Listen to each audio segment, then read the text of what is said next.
സ്മൃതി പരുത്തിക്കാട്. നമസ്കാരം.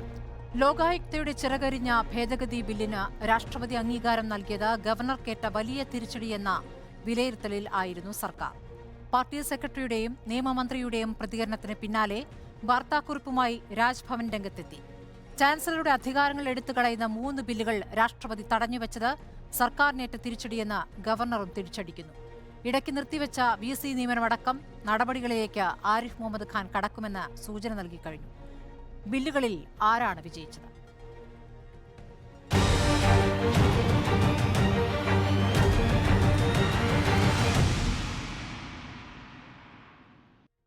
ചർച്ചയിൽ CPM പ്രതിനിധി അഡ്വക്കേറ്റ് KS അരുൺകുമാർ, കോൺഗ്രസിൽ നിന്നും രാജു P. നായർ, സുപ്രീംകോടതി അഭിഭാഷകൻ advocate Prashant Padmanabhan, save university forum പ്രതിനിധി RS ശശികുമാർ എന്നിവരാണ് ചർച്ചയിലുള്ളത്.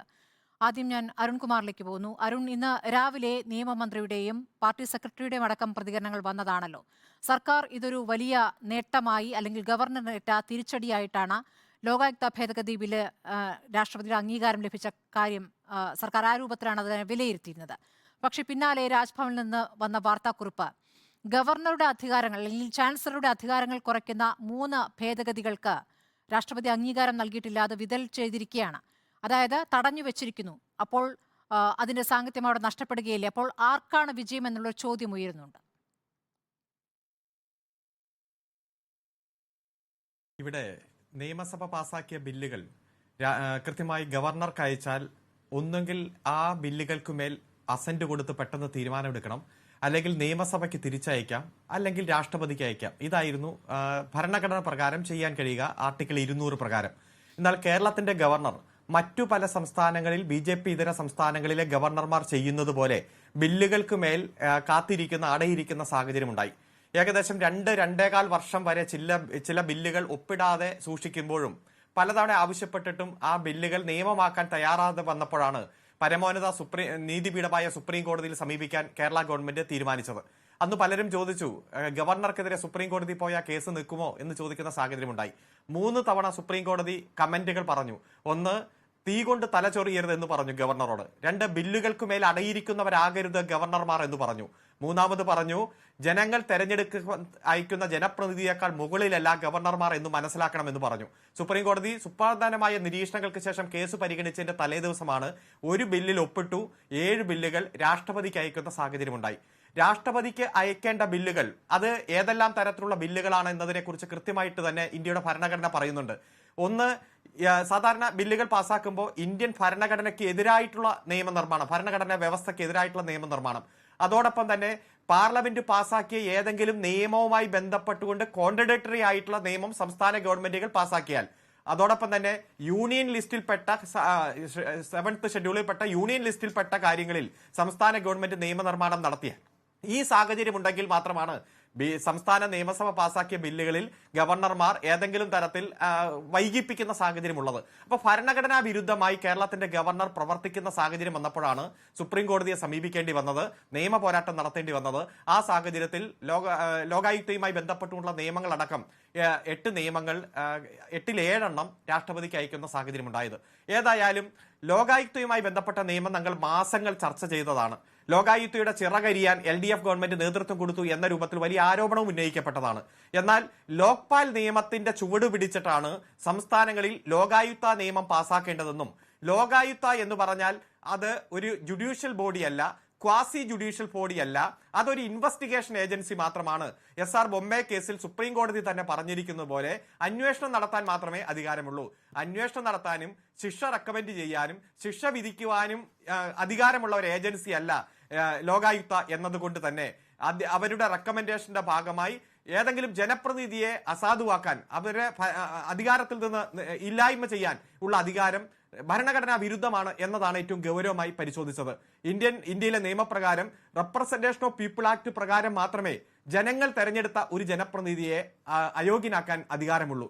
അപ്പോൾ സംസ്ഥാന ഗവൺമെന്റ് പാസാക്കുന്ന ഒരു സ്റ്റാറ്റ്യൂട്ടിന്റെ ഭാഗമായി ജനങ്ങൾ തെരഞ്ഞെടുത്ത ജനപ്രതിനിധികളെ അസാധുവാക്കാൻ പാകത്തിനുള്ള നിയമവ്യവസ്ഥകൾ ലോകായുക്ത നിയമത്തിൽ ഉൾപ്പെട്ടാൽ അത് ഭരണഘടനാ വിരുദ്ധമാണ്.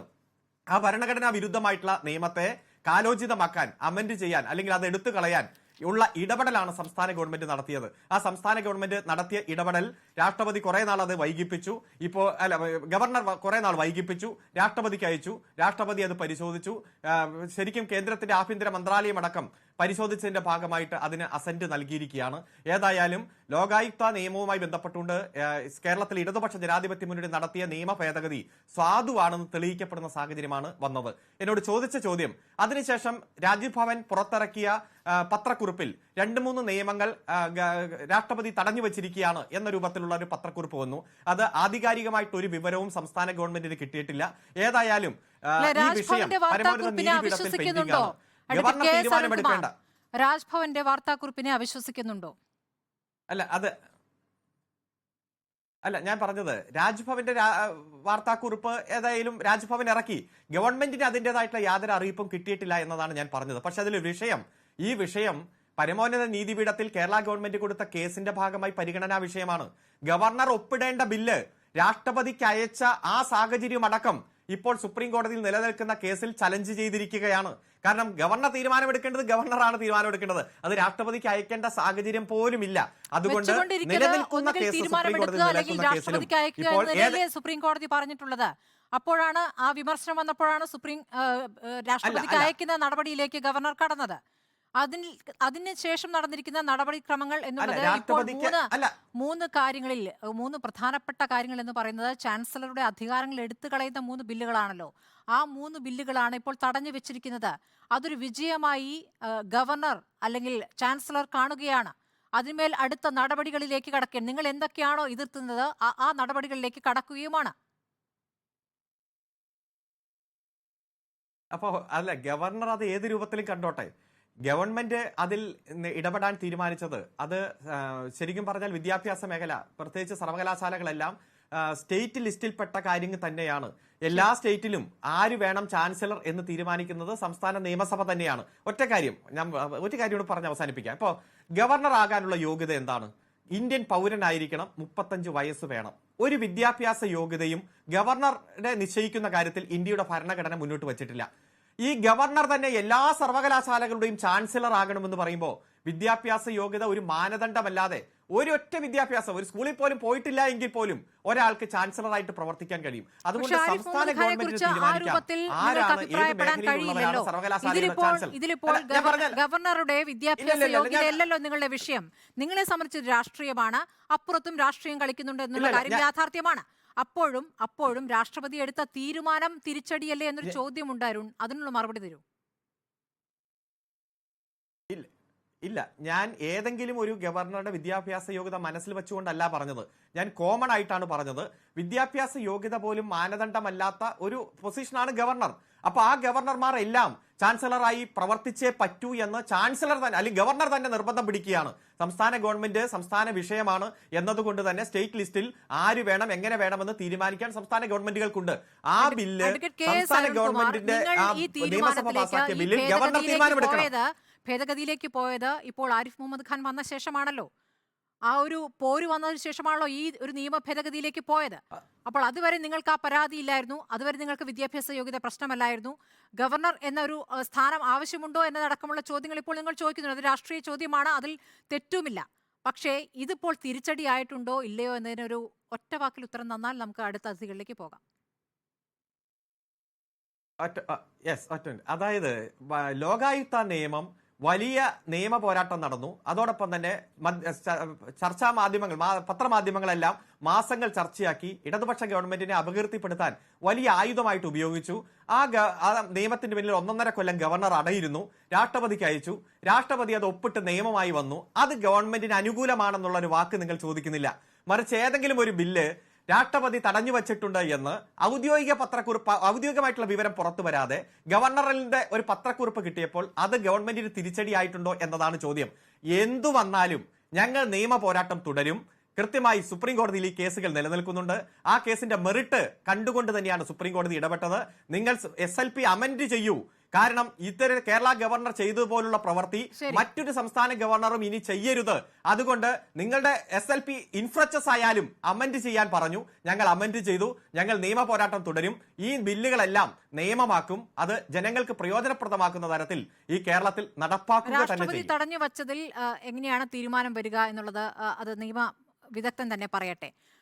ഞാൻ കോൺഗ്രസ് പ്രതിനിധിയിലേക്ക് പോവുകയാണ്. ശ്രീ രാജു പി നായർ, ഇന്നിപ്പോൾ ലോകായുക്തയുമായി ബന്ധപ്പെട്ട രാഷ്ട്രപതിയുടെ തീരുമാനം, ആ വാർത്തയോട് കോൺഗ്രസ് പ്രതികരിച്ചത് അണ്ണൻ തമ്പി കളിക്കുകയാണ് എന്നുള്ളതാണ്. അതൊരു കൊടുക്കൽ വാങ്ങൽ, കേന്ദ്രവും സംസ്ഥാനവും തമ്മിലുള്ള കൊടുക്കൽ വാങ്ങൽ എന്ന രൂപത്തിലാണ് കോൺഗ്രസ് കണ്ടിരുന്നത്. പക്ഷെ അതിനുശേഷം വന്നിരിക്കുന്ന രാജ്ഭവന്റെ വാർത്താക്കുറിപ്പ് നിങ്ങളെ മാറ്റി ചിന്തിപ്പിക്കുന്നുണ്ടോ?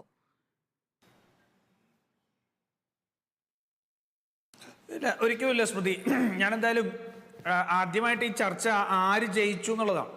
പക്ഷെ ഞാൻ ചർച്ച ചെയ്യാൻ ആഗ്രഹിക്കുന്നത് കേരളം പരാജയപ്പെട്ടതിനെ സംബന്ധിച്ചാണ്.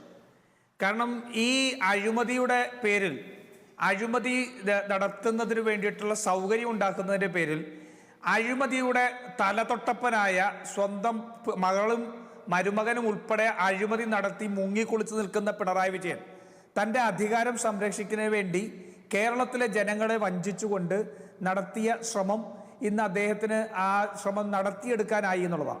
ഇപ്പം സ്മൃതി ചോദിച്ച കാര്യം ഇതിനു കൂടെ വായിച്ച് ചേർക്കേണ്ടതാണ്. ഈറ്റപ്പെടുന്നത് ആർക്കാണ് നേട്ടമുണ്ടാകുന്നത് നോക്ക്. ഒന്ന്, അഴിമതി നടത്താൻ വേണ്ടി ഈ മുഴുവൻ സംവിധാനത്തെയും തൻ്റെ വരുതിയിലാക്കാൻ വേണ്ടി ശ്രമിക്കുന്ന പിണറായി വിജയൻ ഒരു ഭാഗത്ത് വിജയിച്ചിരിക്കുന്നു.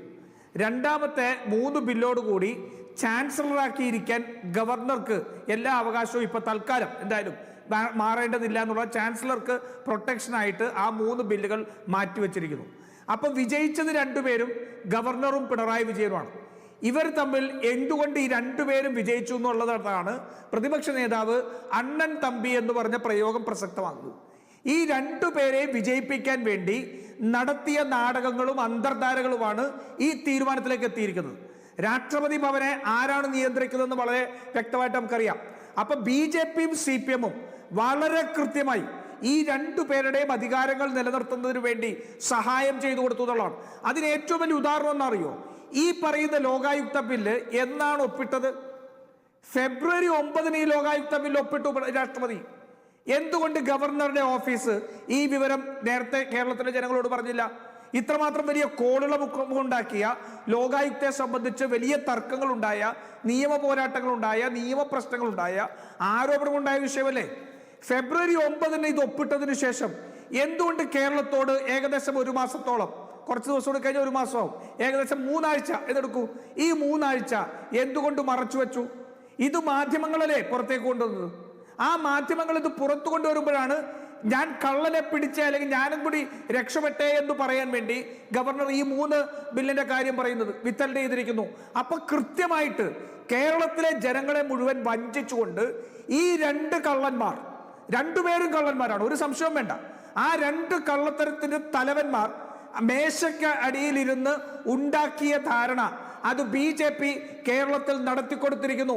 ഇത് തന്നെയാണ് എപ്പോഴും BJP CPM-നോട് കാണിക്കുന്ന സമീപനം. ഇത് തന്നെയാണ് ഞാൻ പറഞ്ഞല്ലോ. 2019 പിണറായി വിജയന്റെ മകൾക്കെതിരെ ROC-യും ED-യും അന്വേഷണം നടത്തി. പക്ഷെ 2024 വരെ ഈ വിവരം പുറത്തേക്ക് വന്നില്ല. കേരളത്തിലെ BJP പോലും ED അന്വേഷണം പിണറായി വിജയനെതിരെ ഉണ്ടായതിനെ സംബന്ധിച്ച് പുറത്തേക്ക് പറഞ്ഞില്ല. മനസ്സിലായില്ലേ? ഇനി ROC, ഈ പറയുന്ന ഇന്ററിം സെറ്റിൽമെന്റ് ബോർഡിന്റെ വിധി ജൂൺ 2023 പുറത്തു വന്നു ആ വിധി. പക്ഷെ ഓഗസ്റ്റ് വരെ ഈ വിധി BJP പുറത്തേക്ക് പറഞ്ഞില്ല. അന്ന് മറ്റൊരു മാധ്യമം, മനോരമയാണ് ആ വാർത്ത പുറത്തേക്ക് കൊണ്ടുവന്നത്. അപ്പൊ പിണറായി വിജയൻ രക്ഷപ്പെടുന്ന, അല്ലെങ്കിൽ പിണറായി വിജയനെതിരെയുള്ള ED ഉൾപ്പെടെയുള്ളവരുടെ കണ്ടെത്തലുകൾ പോലും പുറത്തു പറയാതെ BJP സെറ്റിൽ ചെയ്യാണ്.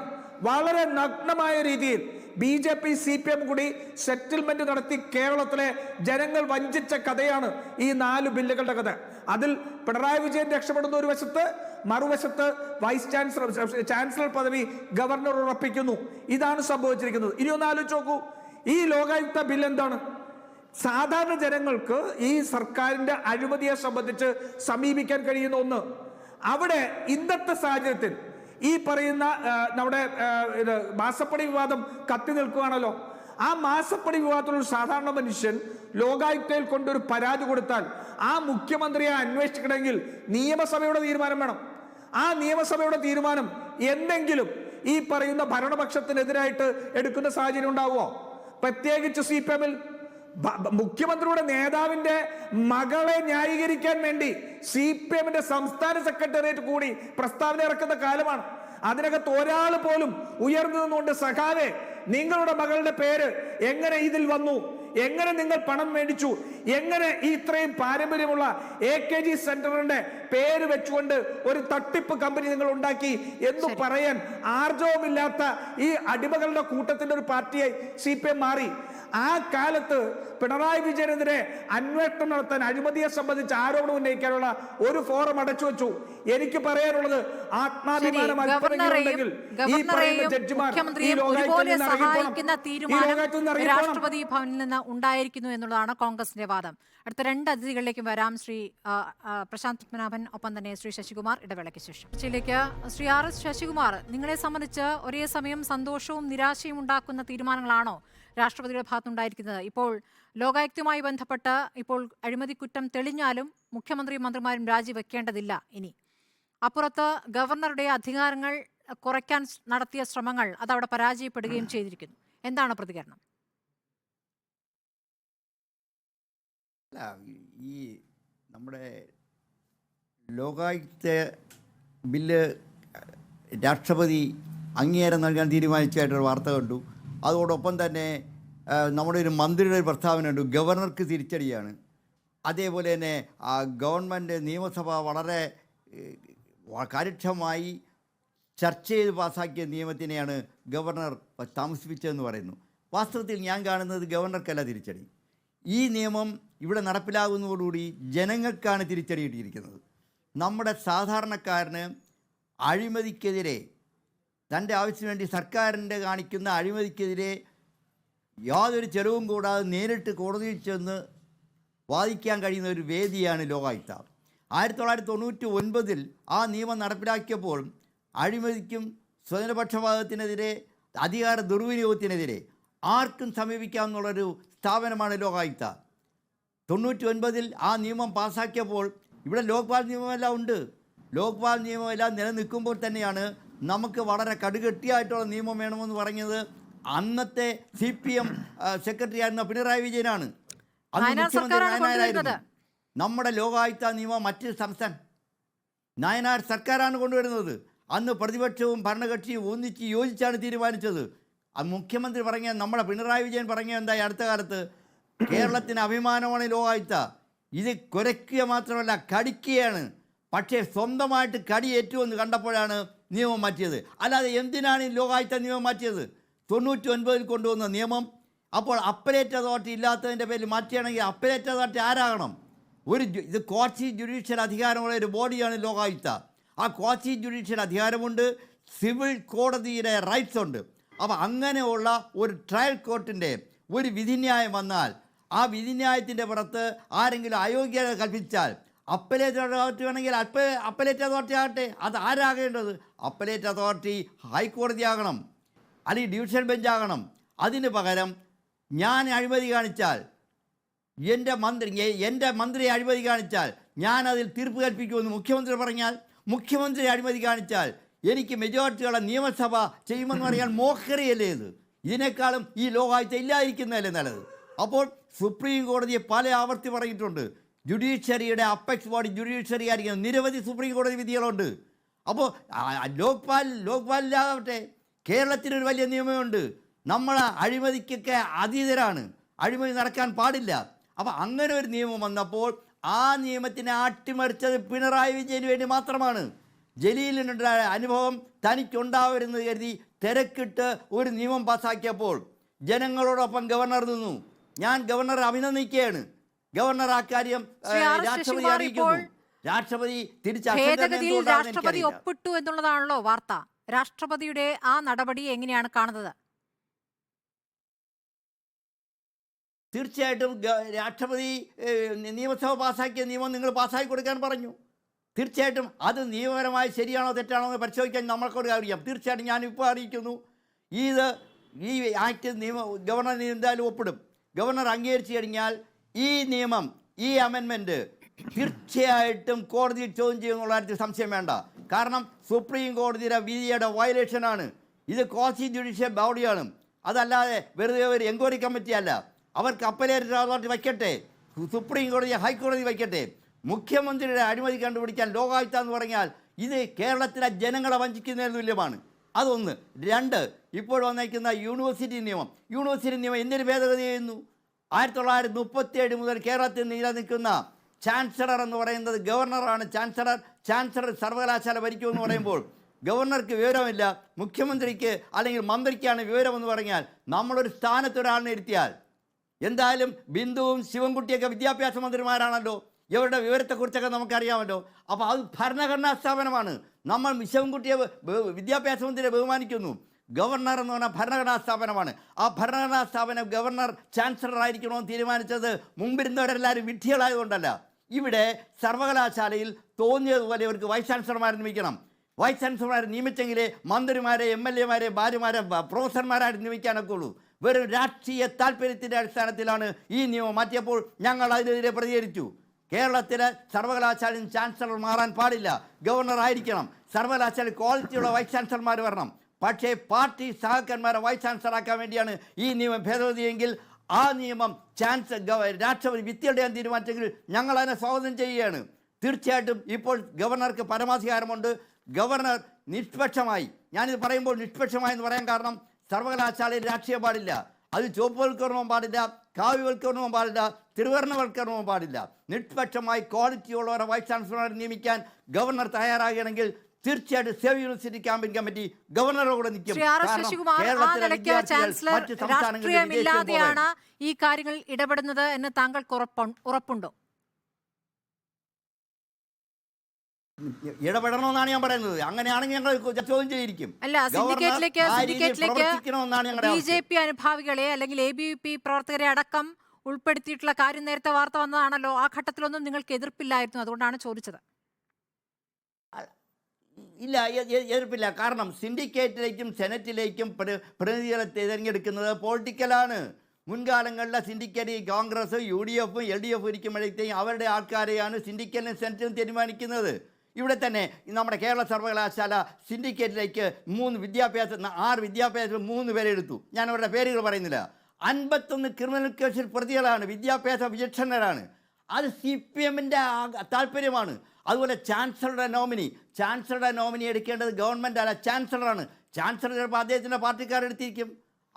ഇവിടെ എടുത്തത് BJP-ക്കാരെയാണ്. BJP-ക്കാരുടെ ക്വാളിറ്റി ഉണ്ടോ എടുക്കട്ടെ. അതിന് ഒരു രാഷ്ട്രീയ പാർട്ടിയാണല്ലോ. CPM കോൺഗ്രസ് ഭരിക്കുമ്പോൾ കോൺഗ്രസ്സുകാരാണല്ലോ എടുക്കുന്നത്. ഭരണത്തിലിരിക്കുന്ന പാർട്ടികൾ മാറി മാറി വരുമ്പോൾ ആ രൂപത്തിൽ പ്രവർത്തിക്കാറുണ്ട്. ഗവർണർക്ക് ആ രൂപത്തിൽ പ്രവർത്തിക്കാമോ എന്നതായിരുന്നു എന്റെ ചോദ്യം ചാൻസലർക്ക്. പക്ഷേ അതെ, ഞാൻ പറയുന്നത് ചാൻസലർ നിഷ്പക്ഷമായി പ്രവർത്തിക്കണമെന്ന് ഞാൻ പറയുന്നുള്ളൂ. വൈസ് ചാൻസലർമാർ നിയമനം നിഷ്പക്ഷമായിരിക്കണം. സിൻഡിക്കേറ്റിനകത്ത് ഏത് പ്രതികളും വരാം. അത് മുമ്പും വന്നിട്ടുണ്ട്, ഇനിയും വരും. അത് നമുക്ക് നിയന്ത്രിക്കാൻ പറ്റത്തില്ല. ശരി, അഡ്വക്കേറ്റ് പ്രശാന്ത് പത്മനാഭൻ, ഇതിന്റെ നിയമ സാധ്യതകളാണ് ഇനി അറിയേണ്ടത്. ഇപ്പോൾ ലോകായുക്തയുമായി ബന്ധപ്പെട്ട ഭേദഗതി രാഷ്ട്രപതി അംഗീകരിച്ചിരിക്കുന്നു. പക്ഷേ അത് കോടതിയിൽ ഇനിയും ചോദ്യം ചെയ്യപ്പെടാൻ സാധ്യതയുണ്ട് എന്നാണ് ഇപ്പോൾ ശ്രീ ശശികുമാർ പറയുന്നത്. നിയമ സാധ്യത തേടുമെന്ന് കോൺഗ്രസും പ്രതികരിക്കുന്നുണ്ട്. അതിനുള്ള സാധ്യതകൾ എത്രത്തോളമാണ്? എൻ്റെ അഭിപ്രായം തന്നെയാണ്. രാഷ്ട്രപതി അംഗീകരിച്ച പല ബില്ലുകളും കോടതിയിൽ ചോദ്യം ചെയ്യപ്പെടാറുണ്ട്. ഹൈക്കോടതികളിലും സുപ്രീം കോടതിയിലും അതിൻ്റെ ഭരണഘടനാ സാധുത പരിശോധിക്കാറുണ്ട്. അപ്പം കേരള ഗവൺമെൻറ് പാസ്സാക്കിയിരിക്കുന്ന ഈ അമെൻമെൻറ്റ് ബില്ല് രാഷ്ട്രപതി അംഗീകരിച്ചിരിക്കുന്നതുകൊണ്ട് മാത്രം അത് ഭരണഘടനാ വിധേയമാണ് എന്ന വാദത്തോട് എനിക്ക് യോജിപ്പില്ല. അതിൻ്റെ ചില വകുപ്പുകൾ, അതായത് ഏറ്റവും പ്രധാനപ്പെട്ടത് മുഖ്യമന്ത്രിക്കെതിരെയുള്ള എന്തെങ്കിലും കണ്ടുപിടുത്തങ്ങൾ, അതിൽ കോമ്പിറ്റൻ്റ് അതോറിറ്റി, ആ റിപ്പോർട്ട് കൊടുക്കുന്നത് ലോകായുക്തയുടെ റിപ്പോർട്ട് കൊടുക്കുന്ന കോമ്പിറ്റൻ്റ് അതോറിറ്റി എന്ന് പറയുന്നത് ഗവർണർ ഇൻ ഹിസ് ഡിസ്ക്രിഷൻ എന്നായിരുന്നു നേരത്തെ ഉണ്ടായിരുന്ന കേരളത്തിലെ നിയമത്തിൽ, ലോകായുക്ത നിയമത്തിൽ. അത് മാറ്റിയിട്ട് ഇപ്പം സ്റ്റേറ്റ് ലെജിസ്ലേറ്റീവ് അസംബ്ലി ആക്കിയിരിക്കുകയാണ്. ഇത് ഭരണഘടനാ വിരുദ്ധമാണ്. കാരണം ഒരാളുടെ കാര്യത്തിൽ ജഡ്ജി ആകേണ്ടത് അയാൾ തന്നെ അല്ല എന്നുള്ളത് ഒരു ബേസിക് പ്രിൻസിപ്പിളാണ്. നാച്ചുറൽ ജസ്റ്റിസ് എന്ന് പറയും. Nobody shall be a judge in his own cause എന്ന് പറയും. അത് ചീഫ് മിനിസ്റ്റർക്കെതിരെ ഉള്ള ഒരു ലോകായുക്തയുടെ ഫൈൻഡിങ്സ് അത് കോമ്പറ്റൻ്റ് അതോറിറ്റി ഗവർണർ ആയിരിക്കുകയും സെക്ഷൻ 14 അനുസരിച്ച് കേരളത്തിലെ 1989 നിയമത്തിൽ സെക്ഷൻ 14 വളരെ ഇമ്പോർട്ടൻ്റ് ആണ്. ആ റിപ്പോർട്ട് ചീഫ് മിനിസ്റ്റർക്കെതിരെയാണെങ്കിൽ ആ റിപ്പോർട്ട് ആക്സെപ്റ്റ് ചെയ്തിരിക്കണം എന്നാണ് പറയുന്നത് നിയമത്തിൽ. ആ നിയമം സെക്ഷൻ 14 അമെൻഡ് ചെയ്തു. സെക്ഷൻ 14 അമെൻഡ് ചെയ്തിട്ട് പുതിയ നിയമത്തിൽ അതിൻ്റെ എല്ലാ ഗൗരവ സ്വഭാവം എടുത്ത് മാറ്റിക്കളഞ്ഞു. കോമ്പറ്റൻ്റ് അതോറിറ്റി ചീഫ് മിനിസ്റ്ററുടെ കാര്യത്തിൽ അസംബ്ലി ആക്കി. അപ്പോൾ ഇവർ ഈ LDF പ്രതിനിധി പറയുന്നത് കേന്ദ്ര ഗവൺമെൻറ്റിൻ്റെ നിയമത്തിന് തുല്യമാക്കിയെന്നാണ്. ശരിയാണ്, കേന്ദ്ര നിയമത്തിൽ പറയുന്നത് 2013 നിയമത്തിൽ പ്രധാനമന്ത്രിക്കെതിരെയുള്ള ഫൈൻഡിങ് ലോക്പാലിൻ്റേത് പരിശോധിക്കേണ്ട competent authority house of people ലോക്സഭയാണെന്നാണ് പറയുന്നത്. അതിന് തുല്യമായിട്ടുള്ള ഒരു വകുപ്പ് കേരളത്തിൽ കൊണ്ടുവന്നു എന്നാണ് പറയുന്നത്. പക്ഷേ ലോക്പാലിലുള്ള വേറെ ചില കാര്യങ്ങൾ കേരളത്തിലെ നിയമത്തിലില്ല. ഒന്ന്, എങ്ങനെയാണ് അപ്പോയിൻറ്റ് ചെയ്യേണ്ടത്, ലോക്പാൽ മെമ്പേഴ്സിനെ അപ്പോയിൻറ്റ് ചെയ്യുന്നത്, എങ്ങനെയാണ് അവരെ റിമൂവ് ചെയ്യേണ്ടത്. അപ്പോയിൻറ്റ് ചെയ്യുന്നതിന് വളരെ വിശദമായിട്ടുള്ളൊരു പ്രൊസീജിയർ പറഞ്ഞിട്ടുണ്ട്. ആ പ്രൊസീജിയറിനകത്ത് മെമ്പേഴ്സ് പ്രധാനമന്ത്രിയെ കൂടാതെ ലോക്സഭ സ്പീക്കറുണ്ട്, പിന്നെ ലീഡർ ഓഫ് ഓപ്പോസിഷൻ ഉണ്ട്, ചീഫ് ജസ്റ്റിസ് ഉണ്ട്, അല്ലെങ്കിൽ ഏതെങ്കിലും ജഡ്ജി ചീഫ് ജസ്റ്റിസ് റെക്കമെൻഡ് ചെയ്യുന്ന ജഡ്ജി ഉണ്ട്, പിന്നെ ഒരു eminent jurist recommended by the president ഉണ്ട്. പിന്നെ റിമൂവലും വളരെ സ്ട്രിക്റ്റ് ആയിട്ടുള്ള പ്രൊവിഷൻസ് ആണ്. ഇത് ഒരു വളരെ പ്രയാസമാണ് ലോക്പാൽ മെമ്പേഴ്സിനെ റിമൂവ് ചെയ്യാൻ. ഈ പ്രൊവിഷൻസ് ഒന്നും കേരളത്തിലെ നിയമത്തിലേക്ക് അമെൻഡ് ചെയ്ത് കൊണ്ടുവന്നിട്ടില്ല. അപ്പോൾ അതിൻ്റെ ഉദ്ദേശം വളരെ വ്യക്തമാണ്. കേരളത്തിലെ ലോകായുക്തയെ ശക്തിപ്പെടുത്തുക എന്നുള്ളതേ അല്ല കേരള ഗവൺമെൻറ്റിൻ്റെ ഉദ്ദേശം. കേരള ഗവൺമെൻറ് കേന്ദ്ര ഗവൺമെൻറ് നിയമത്തിൽ ഇങ്ങനെയാണെന്ന് പറഞ്ഞ് ചില പ്രൊവിഷൻസ് അവർക്ക് അനുകൂലമായിട്ടുള്ളത് മാത്രം എടുത്ത് വളരെ നേരത്തെ ഉണ്ടായിരുന്ന സ്ട്രിഞ്ചൻ്റ് ആയിട്ടുള്ള കണ്ടീഷൻസ് എല്ലാം എടുത്ത് മാറ്റിയിട്ട് ചീഫ് മിനിസ്റ്ററുടെ കാര്യം വരുമ്പോൾ സഭ പരിശോധിക്കണം. സഭയിൽ ഭൂരിപക്ഷമുള്ള ആളാണ് ചീഫ് മിനിസ്റ്ററായിട്ട് തിരഞ്ഞെടുക്കപ്പെടുന്നത്. അപ്പോൾ ചീഫ് മിനിസ്റ്ററുടെ കാര്യത്തിൽ ലോകായുക്തയുടെ റിപ്പോർട്ട് വന്നു കഴിഞ്ഞാൽ സഭയാണ് അതിൻ്റെ പുറത്ത് തീരുമാനം എടുക്കേണ്ടതെന്ന് പറയുമ്പോൾ അതിൻ്റെ പല്ലിന് തുല്യമാണ്. രണ്ടാമത് സെക്ഷൻ 14 മന്ത്രിമാരുടെ കാര്യത്തിൽ മുഖ്യമന്ത്രി അപ്പോയിൻറ്റ് ചെയ്യുന്ന ആളുകളാണ് മന്ത്രിമാർ. പിന്നെ സെക്ഷൻ 14 നേരത്തെ പറഞ്ഞുകൊണ്ടിരുന്നത് വളരെ സ്ട്രിക്റ്റ് ആയിട്ടാണ്. അത് ഞാൻ നേരത്തെ എക്സ്പ്ലെയിൻ ചെയ്ത പോലെ ലോകായുക്തയുടെ ഫൈൻഡിങ് ചീഫ് മിനിസ്റ്റർക്കെതിരെയാണെങ്കിൽ ആ റിപ്പോർട്ട് കോമ്പറ്റൻ്റ് അതോറിറ്റി ആക്സെപ്റ്റ് ചെയ്യണമെന്ന് പറയുന്നത് അമെൻഡ് ചെയ്തിട്ട് പുതിയതിൽ പറയുന്ന ഒരു വലിയ പ്രൊസീജിയറാണ്. അത് എന്ത് തീരുമാനം എടുത്തെന്ന് അറിയിക്കണം എന്നൊക്കെയാണ് പറയുന്നത്. അങ്ങനെ ഒരു തീരുമാനം എടുത്ത് ഞങ്ങളത് പരിശോധിച്ചു, ഞങ്ങളത് ആക്ട് ചെയ്യുന്നില്ല എന്ന് പറഞ്ഞ് അതും ഒരു തീരുമാനമാണ്. അപ്പോൾ ഇത് തീർച്ചയായിട്ടും ഇത് ഭരണഘടനാ വിരുദ്ധമായിട്ടുള്ള പ്രൊവിഷൻസ് ആണ്. ഇതിൻ്റെ ഭരണഘടനാ സാധുത ചോദ്യം ചെയ്യപ്പെടും. എനിക്ക് തോന്നുന്നത് ഇതിൻ്റെ ഭരണഘടനയ്ക്ക് വിധേയമല്ലാത്ത പ്രൊവിഷൻസാണ്. അത് അൺകോൺസ്റ്റിറ്റ്യൂഷണലായിട്ട് ഡിക്ലെയർ ചെയ്യാനുള്ള എല്ലാ കാരണങ്ങളും കാണുന്നുണ്ട്. ശരി, അഡ്വക്കേറ്റ് KS അരുൺകുമാറിന് 2 കാര്യങ്ങൾക്കാണ് മറുപടി വേണ്ടത്. ഇപ്പോൾ ശ്രീ പ്രശാന്ത് പത്മനാഭൻ പറഞ്ഞ നിയമപരമായ സാധ്യതകൾ ഏതൊക്കെ രൂപത്തിലാണ്, ഇനിയും കോടതിയിലേക്ക് പോകാം, ഭരണഘടനാ ലംഘനമാണ് ഉണ്ടായിരിക്കുന്നത് എന്നുള്ള കാര്യമാണ് അദ്ദേഹം ചൂണ്ടിക്കാണിക്കുന്നത്. രണ്ടാമത്, നിങ്ങളുടെ കാലത്ത് തന്നെ കൊണ്ടുവന്നതാണ്, നായനാരുടെ കാലത്ത് കൊണ്ടുവന്ന നിയമമാണ്. ആ നിയമം അതുപോലെ പ്രധാനമന്ത്രിയെ കൂടി ലോക്പാലിലേക്ക് കൊണ്ടുവരേണ്ടതുണ്ട് എന്ന് പ്രസംഗിച്ച പിണറായി വിജയൻ പ്രസംഗിച്ച ആ ബൈറ്റൊക്കെ ഇപ്പോഴും എയറിലുണ്ട്. അത് ആ കാലത്ത് നായനാരുടെ കാലത്താണ് ആ പ്രതികരണം പിണറായി വിജയൻ്റെ ഭാഗത്തുനിന്ന് വന്നിരുന്നത്. അപ്പോൾ അത് സ്വയം അധികാരത്തിൽ വരുന്ന ഘട്ടത്തിൽ ഇതൊക്കെ മറക്കുകയും വേറൊരു രൂപത്തിൽ പ്രവർത്തിക്കുകയും തൻ്റെ നേരേക്ക് വരരുത് എന്നൊരു തീരുമാനത്തിലേക്ക് പോവുകയും ചെയ്യുന്നു. സാധാരണ ജനങ്ങളെ എങ്ങനെ ബോധ്യപ്പെടുത്തും എന്നൊരു വിഷയം കൂടി അവിടെ നിൽക്കുന്നുണ്ടല്ലോ, പ്രത്യേകിച്ച് ഇപ്പോൾ ആരോപണങ്ങൾ ഉയരുന്ന പശ്ചാത്തലത്തിൽ. ഇവിടെ സുപ്രീം കോടതിയുടെ അഭിഭാഷകൻ ഇതിനെ ഇന്റർപ്രറ്റ് ചെയ്ത് പറഞ്ഞത് നിയമ പോരാട്ടങ്ങൾ നടക്കും, ഭരണഘടനാ വിരുദ്ധം എന്ന രൂപത്തിലാണ്. എനിക്ക് വളരെ സ്നേഹത്തോടെ പറയട്ടെ, ആ വാദത്തോട് പൂർണ്ണമായി തന്നെ ഞാൻ വിയോജിക്കുകയാണ്. കാരണം ഈ രാജ്യത്ത് പാർലമെന്റ് പാസാക്കിയ ഒരു നിയമത്തിന് വിരുദ്ധമായി ഒരു സംസ്ഥാന ഗവൺമെന്റിനും സംസ്ഥാന നിയമസഭയ്ക്കും നിയമം പാസാക്കാൻ പറ്റില്ല. ലോക്പാൽ നിയമം പാസാക്കുമ്പോൾ ആ ലോക്പാൽ നിയമത്തെ തന്നെ സംസ്ഥാന നിയമസഭകൾക്ക് നിയമം പാസാക്കാം എന്ന് പറഞ്ഞിരിക്കെ ആ ലോക്പാൽ നിയമത്തിന് വിരുദ്ധമായി ഇവിടെ ഒരു തരത്തിലും നമുക്ക് നിയമം നിർമ്മിക്കാൻ കഴിയില്ല. ഞാൻ ആദ്യം പറഞ്ഞല്ലോ, ജനങ്ങൾ തെരഞ്ഞെടുത്ത ജനപ്രതിനിധികളെ അയോഗ്യരാക്കാൻ റെപ്രസെന്റേഷൻ ഓഫ് പീപ്പിൾ ആക്ട് 1951 1952 പ്രകാരം മാത്രമേ പറ്റൂ. അത് ഏതെങ്കിലും ഒരു സംസ്ഥാന ഗവൺമെന്റിന്റെ സ്റ്റാറ്റ്യൂട്ട് പ്രകാരം ജനപ്രതിനിധികളെ അയോഗ്യരാക്കാൻ പറ്റില്ല. അതുകൊണ്ട് പണ്ട് നിങ്ങൾ ഉണ്ടാക്കിയ നിയമത്തിൽ ഇത് ഉണ്ടായിരുന്നല്ലോ എന്ന് പറഞ്ഞാൽ കാലോചിതമായി ഏതെങ്കിലും ഒരു നിയമവിരുദ്ധതയോ ഒരു അൺകോൺസ്റ്റിറ്റ്യൂഷണൽ ആയിട്ടുള്ള സാഹചര്യങ്ങളോ ബോധ്യപ്പെട്ടാൽ ആ നിയമത്തെ കാലോചിതമായി പുതുക്കി അത് ഭരണഘടനാ വിധേയമാക്കുക എന്നുള്ളത് സംസ്ഥാന ഗവൺമെന്റിന്റെ കടമയാണ്. ആ കടമയാണ് ഇവിടെ നിർവഹിച്ചത്. ഞാനൊന്ന് ചോദിച്ചോട്ടെ, ഇന്ത്യയിൽ 28 സംസ്ഥാനമുണ്ട്. അഡ്വക്കേറ്റ് കെ എസ് അരുൺകുമാർ അതുകൂടി വിശദീകരിക്കാമോ? യെസ്, കാലോചിതം എന്ന് പറയുന്നതിനെ ഒന്ന് ഇന്ത്യയിൽ വ്യാഖ്യാനിക്കാമോ? 28 സംസ്ഥാനങ്ങളുണ്ട്. യെസ്, ഞാൻ പറയാം. ഇന്ത്യയിൽ 28 സംസ്ഥാനമുണ്ട്. ഈ കേരളം ഒഴിച്ച് 27 സംസ്ഥാനങ്ങളിലും ഇത്തരത്തിൽ ലോകായുക്ത നിയമത്തിൽ ലോകായുക്തയ്ക്ക് തന്നെ റെക്കമെൻഡ് ചെയ്യാം, ഏതെങ്കിലും ജനപ്രതിനിധിയെ സ്ഥാനഭ്രഷ്ടനാക്കാനുള്ള റെക്കമെൻഡേഷൻ കൊടുക്കാം, അതിൽ തീരുമാനമെടുക്കാം. അങ്ങനെ തീരുമാനം വന്നാൽ ഫോർത്ത് വിത്ത് അപ്പോൾ തന്നെ അവർ അയോഗ്യരാക്കും എന്നൊരു നിയമം ഇന്ത്യയിൽ ഒരു സംസ്ഥാനത്തുമില്ല. ലോക്പാൽ നിയമത്തിലില്ല. ഇപ്പൊ ഇവിടെ പറഞ്ഞല്ലോ, പ്രധാനമന്ത്രിയുടെ കാര്യത്തിൽ ലോകസഭയാണ് പരിഗണിക്കേണ്ടത്. അതേ സാഹചര്യം തന്നെയാണ് ഇപ്പോൾ മുഖ്യമന്ത്രിയുടെ കാര്യത്തിൽ സംസ്ഥാന നിയമസഭയാണ് പരിഗണിക്കേണ്ടത് പറഞ്ഞാൽ ഇന്ത്യയിൽ 27 സംസ്ഥാനങ്ങളിലും ഇല്ലാതെ കേരളത്തിൽ മാത്രം അത് വേണം. കേരളം എന്തോ പ്രിവിലേജ് ഉള്ള സംസ്ഥാനമാണ് എന്നതാണ് ഇപ്പൊ ശശികുമാർ അടക്കം പറഞ്ഞത്. അതെങ്ങനെ പറ്റും? ഭരണഘടനാപരമായിട്ടല്ലേ പറ്റൂ. ലോക്പാൽ നിയമത്തിന്റെ ചുവട് പിടിച്ചല്ലേ പറ്റൂ. ഇന്ത്യയുടെ പാർലമെന്റ് പാസാക്കിയ നിയമത്തിന്റെ ചുവട് പിടിച്ചല്ലേ പറ്റൂ. ആ നിയമത്തിന് വിരുദ്ധമായിട്ട് ഈ കേരളത്തിൽ മാത്രം എങ്ങനെയാണ് നിയമം പാസാക്കാൻ കഴിയുക? അതുകൊണ്ട് അന്വേഷണവും അതുപോലെ തന്നെ കണ്ടെത്തലും വിധി പറയലും ഒരേ ഏജൻസി തന്നെയായി മാറുന്നു ലോകായുക്ത. ഇവിടെ പറഞ്ഞല്ലോ ക്വാസി ജുഡീഷ്യലും അല്ല, ക്വാസി ജുഡീഷ്യലും അല്ല. SR ബൊമ്മെ കേസിൽ പരമോന്നത നീതിപീഠം പറഞ്ഞിട്ടുണ്ട്, it is only an investigation agency. അതായത് ഒരു പരാതി കിട്ടിയാൽ അഴിമതിയുമായി ബന്ധപ്പെട്ടുകൊണ്ട് പരാതി അന്വേഷിക്കാനേ അധികാരമുള്ളൂ. അവർ തന്നെ കണ്ടെത്തും, അവർ തന്നെ അന്വേഷണം നടത്തും, അവർ തന്നെ വിധി പറയും. ആ വിധി നടപ്പാക്കി ഒരു ജനപ്രതിനിധിയെ സ്ഥാനഭ്രഷ്ടരാക്കും, അതിൽ അപ്പീലോ ഇല്ല. ആ ഒരു സംവിധാനം ഭരണഘടനയ്ക്ക് വിരുദ്ധമാണ്.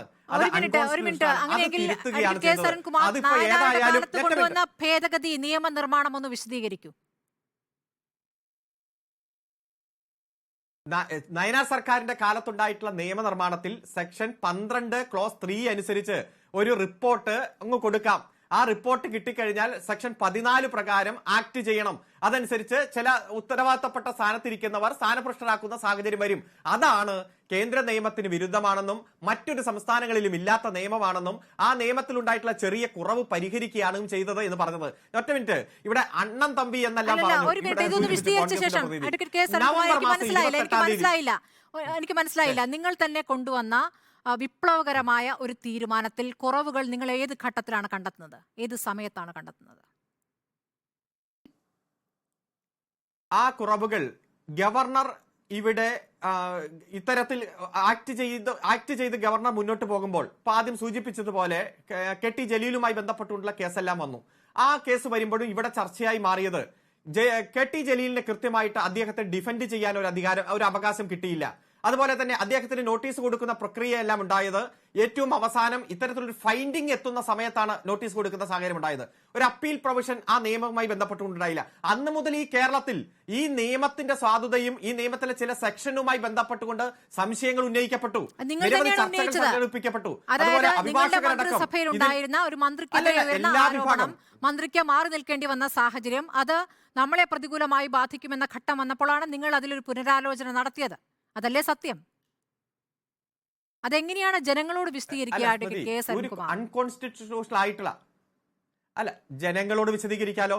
ഇപ്പോ രാഷ്ട്രപതി തന്നെ 3 മാസം ഹോൾഡ് ചെയ്ത് വേണ്ടത്ര തരത്തിൽ ലീഗൽ ഒപ്പീനിയൻ എടുത്ത് ഈ നിയമം നിയമപരമാണ്, കോൺസ്റ്റിറ്റ്യൂഷണലാണ് എന്ന് കണ്ടെത്തി തിരിച്ചയച്ചു കഴിയുമ്പോ ഇനി നമ്മൾ എന്ത് പറഞ്ഞിട്ട് എന്താണ് കാര്യം? ഞാനൊന്ന് ചോദിച്ചോട്ടെ, ഈ രാജ്യത്ത് ഏത് നിയമമുണ്ടെങ്കിലും അതിൽ ഏതെങ്കിലും ഒരു വാക്കോ വരിയോ ഭരണഘടനയ്ക്ക് വിരുദ്ധമാണെന്ന് പറഞ്ഞ് കണ്ടെത്തിയാൽ, അങ്ങനെ ഒരു ബോധ്യം വന്നാൽ അത് തിരുത്തുക എന്നുള്ളത് സംസ്ഥാന ഗവൺമെന്റിന്റെയും കേന്ദ്ര ഗവൺമെന്റിന്റെയും കടമയാണ്. നിങ്ങളുടെ ബോധ്യം എന്നതിലാണ് നിങ്ങളുടെ രാഷ്ട്രീയം വ്യക്തമാകുന്നത്. നിങ്ങളൊരു വലിയ തീരുമാനത്തിലേക്കും വലിയ നിയമനിർമ്മാണത്തെ കുറിച്ച് വാചാലരാകുന്നു. അതിൽ ലോക്പാലിൽ പ്രധാനമന്ത്രി കൂടി ഉൾപ്പെടേണ്ടതിനെ കുറിച്ച് വാചാലരാകുന്നു. അത് അവനവനെ തൊടുമെന്ന ഘട്ടം വരുമ്പോൾ അത് മാറ്റി നിയമ ഭേദഗതി ഉണ്ടാക്കുന്നു. അതിനെ നിങ്ങൾക്ക് വിശദീകരിക്കാൻ പറ്റുന്നില്ല. നിങ്ങൾ ഇപ്പോഴും കെ.ടി. ജലീലിന്റെ വിഷയമാണ് പറയുന്നത്. കെ.ടി. ജലീൽ എന്തുകൊണ്ട് മാറി നിൽക്കേണ്ടി വന്നു കേരളം കണ്ടതാണല്ലോ. അങ്ങിപ്പോ പറയുന്ന വാദം ഈ രാഷ്ട്രപതി അത് റിജക്ട് ചെയ്തിരുന്നുവെങ്കിൽ, അസന്റ് തന്നില്ലായിരുന്നുവെങ്കിൽ സാധുവാണ്. അതായത് കേരളത്തിന്റെ സംസ്ഥാന നിയമ പാസാക്കിയ ബില്ല്, ആ ബില്ലിൽ അടയിരുന്നത് തെറ്റാണെന്ന് സുപ്രീം കോടതി കണ്ടെത്തുകയും അവസാനം ഒരു വഴിയില്ലാതെ വരുമ്പോൾ അത് രാഷ്ട്രപതിക്ക് അയക്കുകയും രാഷ്ട്രപതിക്ക് അയക്കേണ്ട ഒരു വിഷയമല്ല എന്ന് അതുള്ള വിഷയം ഇപ്പോൾ സുപ്രീം കോടതിയിൽ പെൻഡിംഗ് നിൽക്കുകയും അയക്കേണ്ടത് മാത്രമേ അയക്കാവൂ, അത് ഞങ്ങൾ പിന്നെ പരിഗണിക്കാമെന്ന് സുപ്രീം കോടതി സർക്കാരിനെ പ്രവർത്തിക്കാൻ പറയുകയും കഴിയാത്ത രൂപത്തിൽ ഗവർണർ അതിൽ അടയിരുന്ന ഘട്ടത്തിലാണ് സുപ്രീം കോടതി ഇടപെട്ടത്. നിങ്ങളാണ് സുപ്രീം കോടതിയിലേക്ക് പോയത്. അതിൽ സുപ്രീം കോടതിയുടെ ഇടപെടലിനെ എതിരെയൊന്നുമല്ല ഞാൻ പറഞ്ഞത്. സുപ്രീം കോടതി സർക്കാരിനെ പ്രവർത്തിക്കാനുള്ള സാഹചര്യം ഒരുക്കുകയാണ് ഗവർണറുടെ ചുമതല എന്ന് പറയുന്നുണ്ട്, കൃത്യമായി പറയുന്നുണ്ട്. പക്ഷേ ഏതൊക്കെ ബില്ല് എന്ന് എടുത്തു പറയുകയല്ലോ, ബില്ലുകൾ നിങ്ങളാണല്ലോ തീരുമാനിക്കുന്നത്. ആ ബില്ലിൽ ഇപ്പോൾ താങ്കൾ പറഞ്ഞതുപോലെ രാഷ്ട്രപതി വളരെ നിയമവിദഗ്ധരുമായൊക്കെ ചർച്ച ചെയ്ത് വളരെ ആലോചിച്ചെടുത്ത തീരുമാനമെന്ന് താങ്കൾ ആവർത്തിച്ച് പറയുമ്പോൾ അവിടെ വിതൽ ചെയ്തിരിക്കുന്ന മറ്റ് 3 ഭേദഗതികളിലും ആ ആലോചന ഉണ്ടായിട്ടുണ്ടാകുമല്ലോ. അതിനുകൂടി താങ്കൾ മറുപടി പറയേണ്ടതുണ്ട്. ഇടവേളയ്ക്ക് ശേഷം എത്താം. Shri Raju P Nair, advocate KS Arunkumar പറഞ്ഞത് താങ്കൾ കേട്ടല്ലോ. ഏത് കാരണത്താലാണ് ഈ ഭേദഗതി എന്നുള്ള കാര്യത്തിൽ ഒരു മറച്ചുവെക്കലില്ല.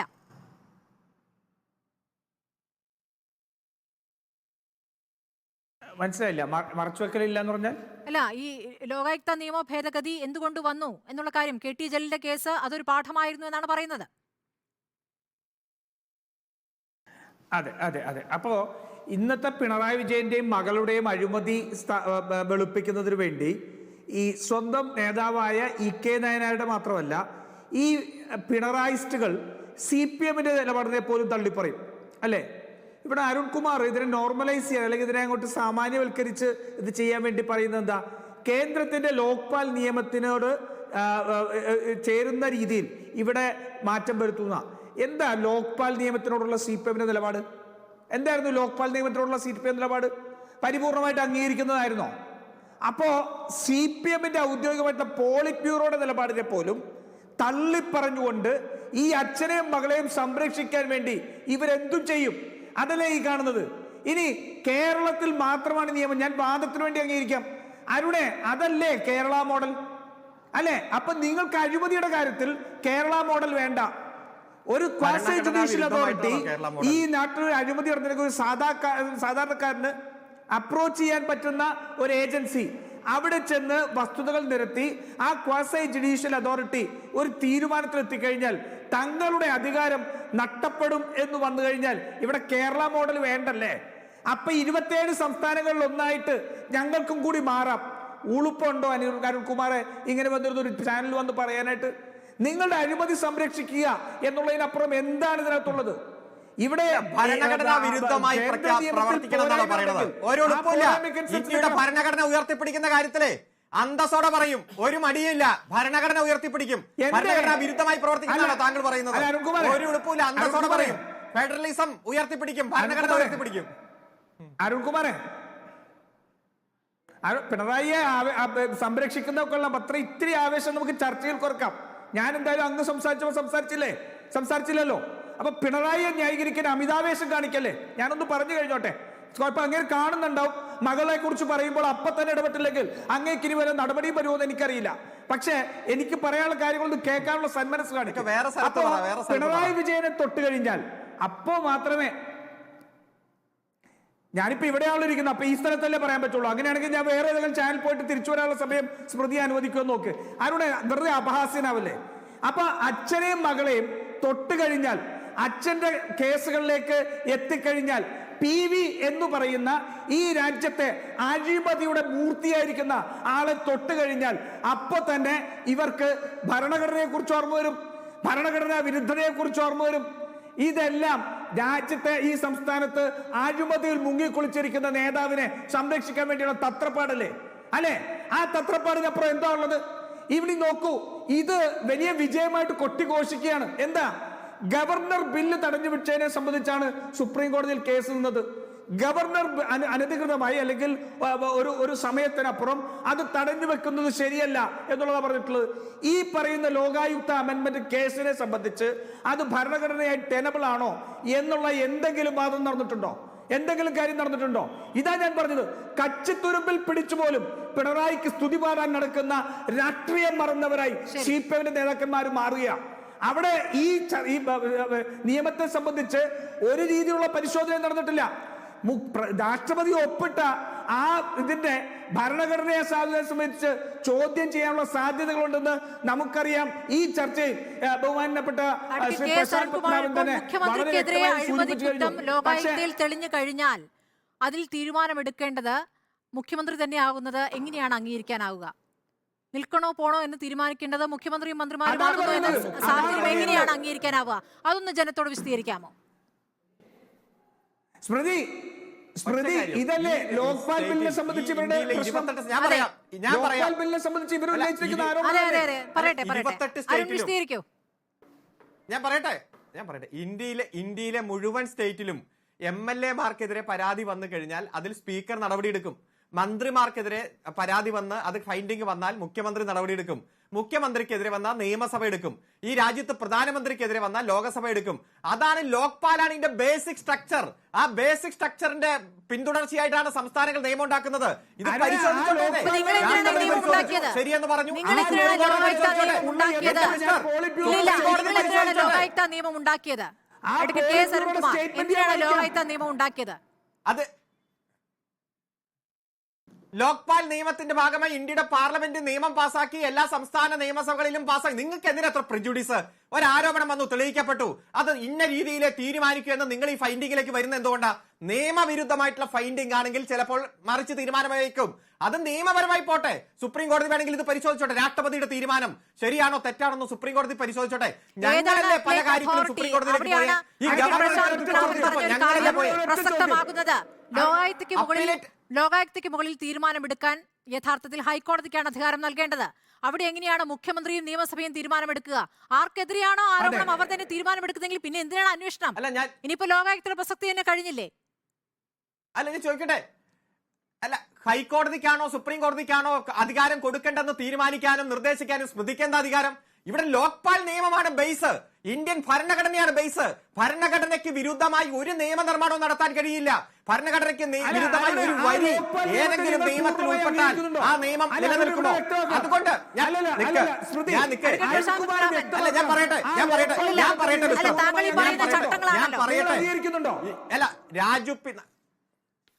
ഞാൻ പറയട്ടെ, രാജു പി നായർക്കോ അദ്ദേഹത്തിന്റെ പാർട്ടിക്കോ ഈ ലോകായുക്ത നിയമം ഇപ്പൊ ഗവർണർ രാഷ്ട്രപതി ഒപ്പിട്ട് വന്നതിനെ ചലഞ്ച് ചെയ്യാലോ? ഹൈക്കോടതി പോകാം, സുപ്രീം കോടതി പോകാം. നിങ്ങൾ ചലഞ്ച് നെറുകേട് കാണിച്ചപ്പോ ഞങ്ങൾ പോയി. സാമ്പത്തിക ഫെഡറലിസം തകർത്തപ്പോൾ സാമ്പത്തിക ഫെഡറലിസം തകർത്തപ്പോൾ ഞങ്ങൾ പോയി. ബിൽക്കിസ് ബാനുവിന്റെ കേസ് വന്നപ്പോ ഞങ്ങൾ പോയി. അതുപോലെ തന്നെ ഇലക്ട്രൽ ബോണ്ട് വന്നപ്പോ ഞങ്ങൾ പോയി. ഈ അണ്ണൻ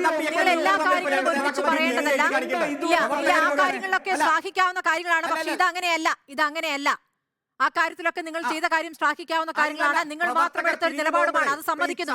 പക്ഷെ ഇത് അങ്ങനെയല്ലല്ലോ അഡ്വക്കേറ്റ് കെ എസ് അരുൺകുമാർ. നിങ്ങൾക്ക് വിശദീകരിക്കാൻ കുറച്ച് ബുദ്ധിമുട്ടുണ്ട്. ഇത് ജനങ്ങൾക്ക് ബോധ്യമാകുന്ന ഒരു മറുപടി താങ്കളിൽ നിന്ന് ഇതുവരെ കിട്ടിയിട്ടില്ല എന്നുള്ളത് പ്രധാനമാണ്.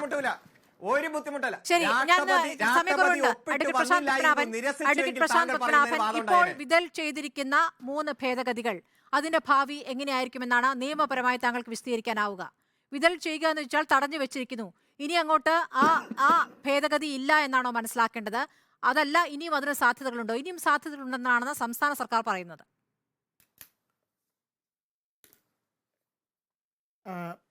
രാഷ്ട്രപതിക്ക് ഗവർണർ അയച്ച ബില്ലുകളിൽ രാഷ്ട്രപതിക്ക് ഒന്നുകിൽ അംഗീകാരം കൊടുക്കാം, ഇല്ലെങ്കിൽ അംഗീകാരം ഇല്ല എന്ന് തീരുമാനിക്കാം. രാഷ്ട്രപതി ആ ബില്ലുകൾക്ക് അനുമതി നിഷേധിച്ചു കഴിഞ്ഞാൽ സ്റ്റേറ്റ് ഗവൺമെൻറ്റിൻ്റെ ബില്ല് പിന്നെ ഒന്നും ചെയ്യാൻ പറ്റില്ല. കാരണം അത് ഡെഡ് ലെറ്റർ ആയി കഴിഞ്ഞു. പിന്നെ ആ നിയമം ഒരു തരത്തിലും തിരിച്ചു കൊണ്ടുവരാൻ കഴിയില്ല. പാർലമെൻറ്റ് പാസ്സാക്കിയ ഒരു നിയമമായിരുന്നെങ്കിൽ രാഷ്ട്രപതിക്ക് വീണ്ടും രണ്ടാമതൊന്ന് അയച്ചിരുന്നെങ്കിൽ രാഷ്ട്രപതി അത് ഒപ്പിടാൻ ബാധ്യസ്ഥനാകുമായിരുന്നു. അതേസമയം സ്റ്റേറ്റ് ഗവൺമെൻറ് പാസ്സാക്കിയ ഒരു നിയമം ഗവർണർ രാഷ്ട്രപതിക്ക് അയക്കുന്നത്, രാഷ്ട്രപതി അത് ഒപ്പിട്ടില്ല എന്നുണ്ടെങ്കിൽ വീണ്ടും രാഷ്ട്രപതിയോട് ഇത് ഒപ്പിടണം എന്ന് നിർബന്ധിക്കാൻ സ്റ്റേറ്റ് നിയമസഭയ്ക്ക് കഴിയില്ല. കാരണം ആർട്ടിക്കിൾ 201 അങ്ങനെ ഒരു പ്രൊവിഷൻ ഇല്ല. അതിനൊരു കാരണമുണ്ട്. ഞാൻ വളരെ ലളിതമായിട്ട് വിശദീകരിക്കാം. നാളെ കേരളം അധികാരമില്ലാത്തൊരു വിഷയം, നാളെ മുല്ലപ്പെരിയാർ കേരളമാണ് തീരുമാനിക്കാൻ പോകുന്നത്. തമിഴ്നാടിനെതിരെ യാതൊരു തർക്കത്തിനും അധികാരമില്ല എന്നൊരു നിയമം പാസ്സാക്കുന്നു. അത് ഗവർണർ രാഷ്ട്രപതിക്ക് അയക്കുന്നു. രാഷ്ട്രപതി അത് ഒപ്പിടുന്നില്ല. അപ്പോൾ കേരള നിയമസഭയ്ക്ക് വീണ്ടും രാഷ്ട്രപതിയോട് ഈ നിയമത്തിൽ നിങ്ങൾ ഒപ്പിടണമെന്ന് നിർബന്ധിക്കാൻ പറ്റില്ല. കാരണം രാഷ്ട്രപതി തീരുമാനം എടുത്തു കഴിഞ്ഞാൽ ആ തീരുമാനം അവിടെ ഫൈനലായി. ഈ നിയമം പിന്നെ കൊണ്ടുവരാൻ സ്റ്റേറ്റ് നിയമസഭയ്ക്ക് യാതൊരു വഴിയുമില്ല. അതുകൊണ്ട് ആ ബില്ലിൻ്റെ കാര്യം അവിടെ തീർന്നിരിക്കുകയാണ്. നേരത്തെ ഇവിടെ CPM പ്രതിനിധി പറഞ്ഞ ഒരു കാര്യം വീണ്ടും അദ്ദേഹം തെറ്റിദ്ധരിപ്പിക്കുന്നതുകൊണ്ട് അതിലൊരു ചെറിയ ക്ലാരിറ്റി പറഞ്ഞുകൊള്ളട്ടെ. SR ബൊമ്മെ കേസിൽ ലോക്പാലിനെ പറ്റിയോ ലോകായുക്തയെ പറ്റിയോ ഒന്നും പറഞ്ഞിട്ടില്ല. അദ്ദേഹം വീണ്ടും SR ബൊമ്മെ കേസ് പറയുന്നു. അതിനെപ്പറ്റി യാതൊന്നും പറയുന്നില്ല. പിന്നെ ക്വാസി ജുഡീഷ്യൽ അല്ല എന്നൊക്കെ പറയുന്നു. ക്വാസി ജുഡീഷ്യൽ ബോഡി ആണ് എന്ന് സുപ്രീം കോടതി ജഡ്ജ്മെൻ്റ് ഉണ്ട്. ഗുജറാത്ത് ഗവൺമെൻറ്റിൻ്റെ ലോകായുക്ത അപ്പോയിൻമെൻറ്റിനെ സംബന്ധിച്ച് കേസ് വന്നപ്പോൾ സുപ്രീം കോടതി നേരത്തെ പറഞ്ഞിട്ടുള്ളതാണ് ലോകായുക്ത ഒരു ക്വാസി ജുഡീഷ്യൽ ബോഡിയാണ് എന്ന് പറഞ്ഞിട്ടുണ്ട്. വീണ്ടും അദ്ദേഹം പറയുന്നു കേന്ദ്ര ഗവൺമെൻറ് ഒരു നിയമം പാസ്സാക്കിയിരിക്കുന്നതുകൊണ്ട് അതിനെതിരായിട്ടൊരു നിയമം കേരളത്തിന് പാസ്സാക്കാൻ പറ്റില്ലെന്ന്. 1989 മുതൽ ഉണ്ടായിരുന്ന നിയമത്തിൽ കേന്ദ്രത്തിൽ കൊണ്ടുവന്ന നിയമത്തിന് വിരുദ്ധമായിട്ടൊന്നുമില്ല. കേന്ദ്രം പറയുന്ന വിഷയങ്ങളിലൊന്നും കേരളത്തിൽ ഉണ്ടായിരുന്ന നിയമത്തിലൊന്നും പറയുന്നില്ല. ഇതൊരു തെറ്റായ ഒരു ധാരണ നൽകിക്കൊണ്ട് അതിൻ്റെ മറ പിടിച്ച് കേന്ദ്രത്തിലെ നിയമത്തിലെ പ്രധാനമന്ത്രിക്കെതിരെയുള്ള ലോക്പാലിൻ്റെ ഇൻഡിഗ്നൻ്റ് ഉണ്ടെങ്കിൽ അത് തീരുമാനം എടുക്കേണ്ട സഭയായതുകൊണ്ട് കേരളത്തിലും അങ്ങനെ വേണമെന്നൊക്കെ ഒരു ന്യായം പറഞ്ഞ് കൊണ്ടുവന്നിരിക്കുകയാണ്. ഇത് രണ്ടും ഭരണഘടനാ വിരുദ്ധമാണ് എൻ്റെ അഭിപ്രായത്തിൽ. പിന്നെ തടഞ്ഞു വെച്ച ബില്ലുകളിൽ ഒന്നും ചെയ്യാൻ കഴിയില്ല. സഭയ്ക്ക് വീണ്ടും പാസ്സാക്കിയാൽ വീണ്ടും ഗവർണർ രാഷ്ട്രപതിക്ക് വീണ്ടും അയക്കുകയാണെങ്കിൽ അദ്ദേഹം ഒപ്പിടാൻ ബാധ്യസ്ഥനല്ല. വീണ്ടും പാസ്സാക്കാൻ പറ്റില്ല. കാരണം അത് ഒരു പ്രാവശ്യം പാസ്സാക്കിയിട്ട് ഇനി അമെൻമെൻറ്റോട് കൂടി കൊണ്ടുവന്നു കഴിഞ്ഞാലും വീണ്ടും ഗവർണറുടെ അടുത്ത് അയച്ചു കഴിഞ്ഞാൽ സബ്സ്റ്റാൻഷ്യലി ഒരേ കാര്യം തന്നെയാണെങ്കിൽ ഗവർണർ അനുമതി നിഷേധിക്കാനും രാഷ്ട്രപതിക്ക് വീണ്ടും അയക്കാനുമാണ് സാധ്യത. രാഷ്ട്രപതി അനുമതി നിഷേധിച്ചു കഴിഞ്ഞാൽ ആ ബില്ലുകൾക്ക് നിയമപരമായിട്ട് റിവൈവ് ചെയ്യാൻ വേറെ യാതൊരു വഴിയുമില്ല. ശരി, ശ്രീ ആർ എസ് ശശികുമാർ, വളരെ ചുരുക്കി ഇനിയിപ്പോൾ ഗവർണർ ചാൻസലർ എടുക്കാൻ പോകുന്ന നടപടികൾ എന്നാണ് താങ്കൾ മനസ്സിലാക്കുന്നത്? ഇപ്പോൾ കേരള സർവകലാശാല അടക്കം VC-യെ നിയമിക്കാനുള്ള നടപടിക്രമങ്ങൾക്ക് തുടക്കമാവുകയല്ലേ? നേരത്തെ തടഞ്ഞു വയ്ക്കപ്പെട്ട കാര്യങ്ങൾ ഇനി അത് നടപ്പാക്കാനുള്ള നടപടികളിലേക്ക് ഗവർണർ പോവുകയല്ലേ? അല്ല, രണ്ട് കാര്യങ്ങളുണ്ട്. ഒന്ന്, ആദ്യത്തെ ലോകായുക്തയുടെ കാര്യത്തിൽ കൂടി പറഞ്ഞോട്ടെ. കൊള്ള നടത്തിയ ഒരാളിനെ കുറിച്ച് അന്വേഷണം നടത്താൻ, കൊള്ള നടത്തിയതായിട്ട് കണ്ടെത്തിയാൽ അതിൻ്റെ അന്തിമ തീരുമാനം എടുക്കേണ്ടത് ആ കൊള്ളക്കാരനാണെന്ന് പറഞ്ഞാൽ തീർച്ചയായിട്ടും അത് ചലഞ്ച് ചെയ്യപ്പെടും. അതുമാത്രമേ അതിനെക്കുറിച്ച് പറയാനുള്ളൂ. മറ്റൊന്ന്, യൂണിവേഴ്സിറ്റി നിയമങ്ങൾ അനുസരിച്ച്, ഇന്നത്തെ ആക്ട് അനുസരിച്ച് ഗവർണർ ചാൻസലർ നിലയിൽ ഗവർണർക്ക് പരമാധികാരമുണ്ട്. തീർച്ചയായിട്ടും യൂണിവേഴ്സിറ്റി നിയമം അനുസരിച്ച് കഴിഞ്ഞ 3 മാസത്തിന് മുമ്പ് ജസ്റ്റിസ് ദേവൻ രാമേന്ദ്രൻ്റെ ബെഞ്ചിൽ വിധി വന്നിട്ടുണ്ട്. യൂണിവേഴ്സിറ്റി പ്രതിയെ കൊടുത്തില്ല എന്നുണ്ടെങ്കിൽ യൂണിവേഴ്സിറ്റി നിയമം അനുസരിച്ച് വൈസ് ചാൻസലർ നിയമനവുമായിട്ട് മുന്നോട്ട് പോകാൻ ഗവർണർക്ക് ഹൈക്കോടതി നിർദ്ദേശം തന്നിട്ടുണ്ട്. അത് ഡിവിഷൻ ബെഞ്ചിൽ പോയപ്പോൾ ഈ കേസ് കൊടുത്ത കേരള സർവകലാശാലയുടെ സിൻഡിക്കേറ്റ് അംഗങ്ങൾക്ക് ഇന്ന് പിൻവലിക്കേണ്ടി വന്നു. അപ്പോൾ ഡിവിഷൻ ബെഞ്ചിൻ്റെ കൂടെ വിധിയാണ്. അതിൻ്റെ അടിസ്ഥാനത്തിൽ വൈസ് ചാൻസലർ 9 സർവകലാശാലയിൽ വൈസ് ചാൻസലർമാരെ നിയമിക്കാനുണ്ട്. അതിന് വേണ്ട നടപടികളുമായിട്ട് മുന്നോട്ട് പോകുമെന്നുള്ള പ്രതീക്ഷയാണ് എനിക്കുള്ളത്. ശരി, അഡ്വക്കേറ്റ് അരുൺകുമാർ, വളരെ ചുരുക്കി ഇപ്പോൾ KTUയിൽ ഇപ്പോൾ PK ബിജു അടക്കമുള്ള CPM സിൻഡിക്കേറ്റ് അംഗങ്ങൾ അവർക്ക് തുടരാനാകുമോ എന്നതിലൊക്കെ ഇനി ഗവർണർ ഒരു തീരുമാനം എടുക്കും. നിങ്ങളുടെ നീക്കം എന്താകും? ആയിക്കോട്ടെ, ഫെഡറലിസം സംരക്ഷിച്ച് മുന്നോട്ട് കൊണ്ടുപോകാൻ എന്ത് ശക്തമായിട്ടുള്ള നടപടിയും ഞങ്ങൾ സ്വീകരിക്കും. സംസ്ഥാനത്തിന് അധികാരമുള്ള, നിയമനിർമ്മാണ അധികാരമുള്ള മേഖലയിൽ ഏത് തരത്തിലും കേന്ദ്രമോ കേന്ദ്ര ഏജൻസിയോ കേന്ദ്ര പ്രതിനിധിയോ ഇടപെട്ടാൽ ഏറ്റവും നിയമപരമായിട്ടുള്ള പോരാട്ടവും രാഷ്ട്രീയപരമായിട്ടുള്ള പോരാട്ടവും ഞങ്ങൾ നടത്തും. അതുകൊണ്ട് തന്നെയാണ് ഇപ്പോൾ സാമ്പത്തിക ഫെഡറലിസം തകർത്തപ്പോഴും ഗവർണർ ബില്ലുകൾക്ക് മേൽ അടയിരുന്നപ്പോഴും ഞങ്ങൾ സുപ്രീം കോടതി പോയത്. ആ കേസെല്ലാം വലിയ വിജയത്തിലേക്ക് തന്നെ പോയി. കേരളത്തിന് ഗുണം കിട്ടുന്ന സാഹചര്യത്തിലേക്ക് പോയത് നമ്മുടെ മുന്നിലുണ്ട്. കേന്ദ്രവും സംസ്ഥാനവും തമ്മിലുള്ള സാമ്പത്തിക തർക്കങ്ങളെല്ലാം ഒരുമിച്ചിരുന്ന് പരിഹരിക്കാൻ പറഞ്ഞത് നമ്മുടെ മുന്നിലുണ്ട്. അതുകൊണ്ട് ഫെഡറലിസം സംരക്ഷിക്കാൻ, സംസ്ഥാനങ്ങളുടെ അധികാരം കവർന്നെടുക്കാനുള്ള ഏത് നീക്കത്തെയും ഞങ്ങൾ ചെറുക്കും. അതിനുവേണ്ടി നിയമപരമായും രാഷ്ട്രീയപരമായിട്ടും പോരാടും. അതുകൊണ്ട് ഈ വിധികൾ ഇപ്പോൾ വീണ്ടും അസന്റ് കിട്ടാൻ രാഷ്ട്രപതി തടഞ്ഞു വെച്ചിട്ടുണ്ടെങ്കിൽ അതിലും നിയമ പോരാട്ടം നടത്താനുള്ള സാധ്യതകൾ ഉണ്ടെങ്കിൽ ഞങ്ങൾ പോകും. കാരണം ഇതെല്ലാം സംസ്ഥാന വിഷയമാണ്. ഈ ഭരണഘടനയാണ് വലുത്. ഭരണഘടനയിൽ സംസ്ഥാന അധികാരം കൃത്യമായി തന്നെ വ്യാഖ്യാനിച്ചിട്ടുണ്ട്. കേന്ദ്ര അധികാരം വ്യാഖ്യാനിച്ചിട്ടുണ്ട്. കൺകറന്റ് ലിസ്റ്റ് ഉണ്ട്. ആ കൺകറന്റ് ലിസ്റ്റിലുള്ളതിലും സംസ്ഥാനത്തിലുള്ള പദവി സംരക്ഷിച്ചുകൊണ്ട് മുന്നോട്ട് പോകും. അതുകൊണ്ട് നിയമപരമായിട്ടുള്ള പോരാട്ടം ശക്തിപ്പെടുത്തി തന്നെ മുന്നോട്ട് പോകും. അതിൽ സംശയമില്ല. വളരെ നന്ദി ചർച്ചയിൽ പങ്കെടുത്ത എല്ലാവർക്കും. ഇനി